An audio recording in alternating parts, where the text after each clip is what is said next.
네, 지난 6월 14일 토요일에 두 번째로 돌아온 당일치기 논문 해병대 캠프가 무사히 개최가 됐습니다. 이번 캠프에서도 많은 학생분들이 오셨고, 그리고 연구자분들도 오셨단 말이죠. 이번 캠프에서 좀 뼈저리게 느낀 점이 두 가지가 있었습니다. 그래서 그 부분에 대해서 말씀을 드리면 캠프에 좀 참여 안 하신 분들도 도움이 되지 않을까라는 생각에서 좀 전달해 드리고자 합니다.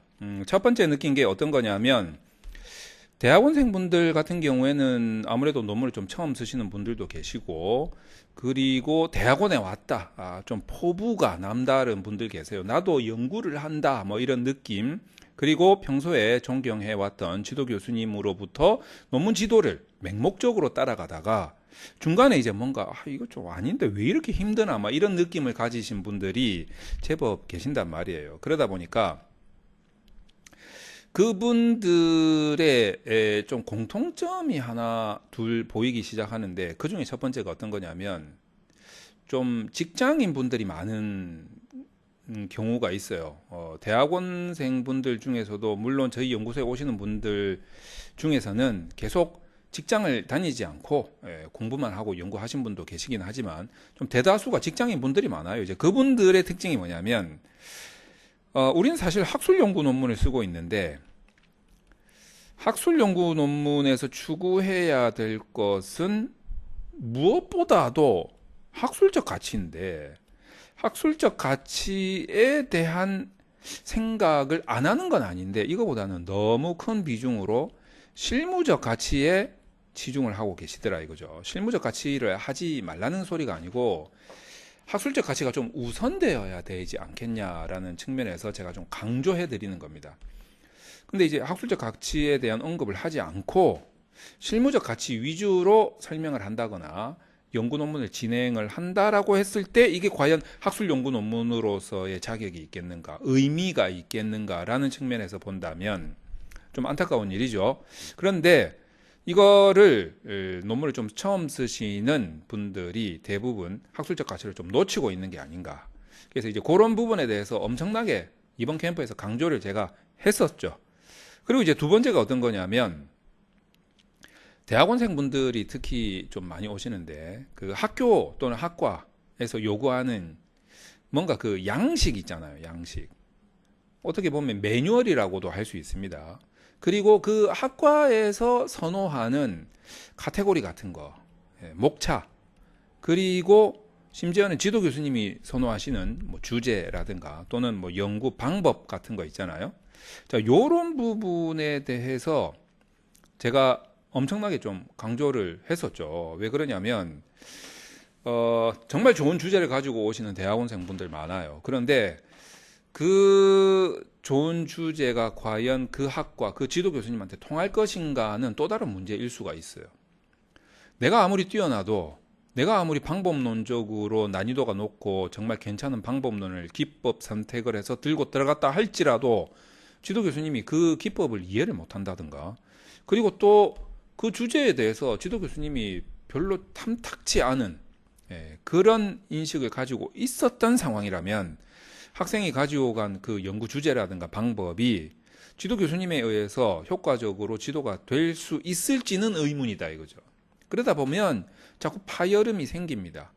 그렇게 되다 보면 결국 학생이 곤란해지는 상황이 될 수밖에 없지 않나, 이제 이런 생각을 좀 하게 됐습니다. 자, 요 두 가지에 대해서 제가 좀 크게 이번 캠프, 두 번째 캠프를 통해서 느낀 점이었는데, 이제 앞으로 그 다음에 이제 세 번째 28일 날 하거든요. 21일, 6월 21일 요번 주 토요일은 쉽니다. 제가 개인적인 일정이 있어가지고. 그래서 이제 6월 28일 토요일부터 이제 다시 쭉 진행이 될 텐데, 이제 이 돌아온 당일치기 논문 해병대 캠프에 참석하시는 분들과의 이런 논문에 대한 공부, 연구 맥락 잡기를 통해서 사실상 저도 다시 한번 되새기게 된다거나 깨닫게 된다거나 또는 배울 수 있는 점들이 많이 있습니다. 이제 그런 부분들을 나름대로 이렇게 정리를 해서 영상으로 또 비록 참석은 안 하셨지만 이런 게 공유되었을 때 도움을 받을 수 있는 분들이 또 계시기 때문에 제가 이렇게 좀 정리 차원에서 소감, 후기 뭐 이런 느낌으로 제가 정리를 해 드리는 거죠. 뭐 아울러 또 개인적으로는 이런 것도 한번 느낀 바가 있습니다. 어떤 거냐면 제가 작년 정도, 작년이 아니지, 재작년 정도부터요. 한 2년 정도 전부터 이제 저도 이제 나이를 먹고 이러다 보니까 이제 신체적인 기능도 좀 떨어지고 뭐 나이 들어가면서 다 느끼는 거 아니겠습니까? 그런데 이제 한 2년 전부터 제가 자꾸 이 어지럼증이 나타나더라고요. 이게 완전히 개인적인 이야기인데 이거 뭐 내가 이 영상에서 굳이 이걸 할 필요가 있나 싶겠지만 요번에 제가 느낀 거기 때문에 개인적으로 그래서 이 어지럼증 때문에 제가 병원까지 갔었어요. 도대체 원인이 뭘까? 뭐 미주신경성 실신이다. 이게 뭐 간헐적으로 일어나는 거고 뭐 원인을 찾기는 어렵다. 뭐 이렇게 말을 하시더라고요. 의사 선생님이. 이걸 정말 제대로 한번 진단하려면 머리끝부터 발끝까지 한번 다 뒤집어 봐야 되는데 해볼래? 해서 제가 그거는 안 할랍니다. 이러면서 말았는데 어쨌든 이제 이 어지럼증의 원인을 제대로 파악하기는 좀 어려웠었어요. 그래서 도대체 뭘까? 뭐 내가 진짜 뇌종양으로 가는 지름길인가? 아니면 내가 혹시 뭔가 다른 뭔가 어떤 신체적인 정신적인 문제가 있나 이런 생각을 이제 솔직히 조금 뭔가 요만한 거 하나 가지고 인간이라는 게 이만큼 뻥튀기 해가지고 생각을 하게 되잖아요. 좀 특히 이제 아프고 뭐 이런 거 같은 경우에는 콜록콜록 한 번 했는데 내가 뭐 폐렴인가 폐암인가 뭐 이러고 있잖아요. 그래서 제가 이거 뭔가 다른 원인이 있나 솔직히 조금 걱정을 했었어요. 내가 왜 이럴까 막 걱정도 하고. 그런데 제가 지난 토요일도 그렇고 엊그저께 토요일도 그렇고 6월 7일도 그렇고 14일도 그렇고 아침에 10시부터 시작해가지고 오후 6시까지 정말 막 정신없이 달리면은 어떤 느낌이 드냐면 진짜 끝나고 나면 머릿속이 하얘지더라고요.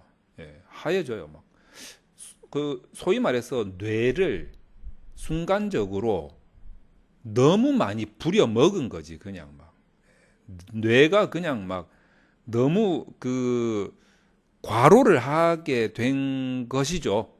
그렇게 됐을 때 제가 어지럼증이 조금 더 나타나더라. 결국 뭡니까? 일을 좀 적당히 하자. 적당히 하자 이건데 그래서 제가 이제 어제 그저께 14일에도 그걸 많이 느꼈어요. 그래서 조금 천천히 해야겠다. 천천히 달려야겠다. 천천히 해도 할 수 있는데 성격이 또 급하다 보니까 말을 그냥 쉴 새 없이 하는 이런 버릇이 있어요. 설명충이라고 해야 되나? 역사적으로 이제 많은 학자들 중에서 이 설명충들이 있어요. 설명하고자 하는 욕구가 그냥 막 머리 끝까지 오는 제가 약간 그런 타입입니다. 요거를 조금 줄이자. 이렇게까지 안 해도 설명 다 되는데 노파심에서 그냥 했던 말 또 하고 했던 말 또 하고 그냥 막 귀에 대고 막 계속 이야기하는 거죠. 혹시 잊어먹을까 봐. 그렇게 안 해도 되는데. 그래서 제가 그런 것들을 좀 느꼈다. 지금 보세요. 이 영상에서도 계속 1초도 안 쉬고 그냥 이러고 있지 않습니까? 그래서 이제 그런 것들을 좀 느꼈다. 개인적으로는. 그래서 이 돌아온 당일치기 논문 해병대 캠프를 통해서 뭐 계속 뭐 이 배움의 끝은 없는 것 같아요. 옛날에 느꼈던 건데도 다시 한번 되새기기도 하고 새로운 걸 또 느끼기도 하고 또 전혀 논문 아닌 개인적인 것도 또 배우기도 하고 이렇게 돼서 저 개인적으로도 상당히 의미 있는 캠프가 아닌가 이런 생각이 듭니다. 자, 이제 그 다음 캠프에도 참여해 주시는 분들 정말 감사드리고 앞으로 더 많은 분들이 이런 캠프에 참여해 주시면 좋겠다라는 생각이 듭니다. 그리고 아울러 이 캠프를 할 때마다 제가 느끼는 건데 지금 AI 시대잖아요. AI가 뭡니까? 뭐 코로나 이후에 비대면 시대 뭐 이렇게 이야기를 하면서 사람들이 이제 뭔가 틀어박혀 가지고 혼자서 막 해 나갈 수 있는 이제 시대가 되었긴 한다 하더라도 우리는 인간이기 때문에 기본적으로 스킨십이라는 게 좀 필요하다.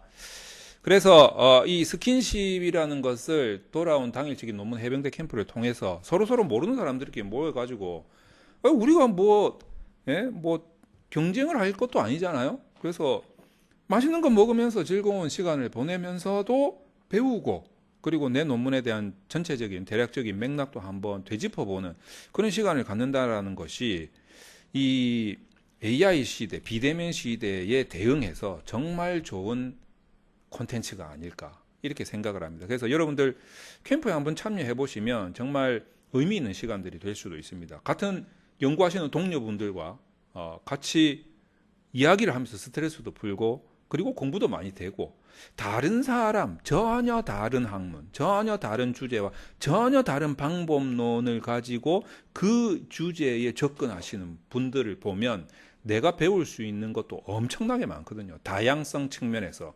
학제 간 융합적인 차원에서 내가 볼 수 있는 시각이 엄청나게 넓혀질 수 있다라는 점도 상당히 배울 수 있다. 라는 측면에서 캠프를 참여해 주시면 좋지 않겠나 이런 생각이 듭니다.